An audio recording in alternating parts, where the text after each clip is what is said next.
Nini, qeqesha abafundi ukuba balandele izinqubo zokufunda ngamaqembu okulawulwayo kanye nokufunda ngababili. Buyekeza imithetho kanye nenqubo njalo ngethemu. Kungani ukufunda ngamaqembu okulawulwayo kanye nokufunda ngamabili kwenziwa zonke izinsuku? Ukuze le misebenzi ihambe kahle, abafundi kumele balandele imithetho kanye nezinqubo.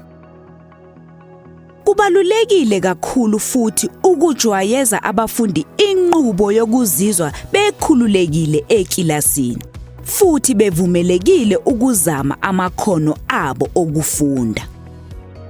Akumele besabe ukuhlekwa nokugconwa.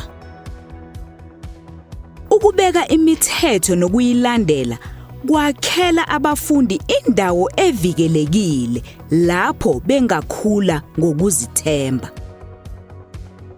Okumele ukwenze: qeqesha abafundi ukuba bakwazi ukubheka ukuthi bakumaphi amaqembu nokuthi lelo qembu lifunda nini. Yiba nendawo oyibekele ukufunda ngamaqembu okulawulwayo.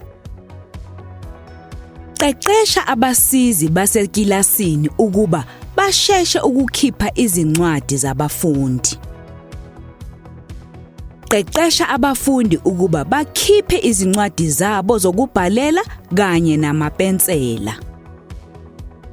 Qeqesha abafundi ukuba basebenze nophathini babo bethulile. Uma abafundi sebehlezi buthule belalele besebenza ngababili, biza iqembu elilodwa ukuzosebenza nawe njengothisha. Qeqesha abafundi ukuba bangakuphazamisi ngesikhathi ulalele abanye befunda. Uma benombuzo, thola indlela abangayisebenzisa ukudlulisa imibuzo yabo. Iba nezimvume ezimbili noma ezintathu zokuya ngaphandle ukuze abafundi bakwazi ukuya ngaphandle bengakuphazamisi.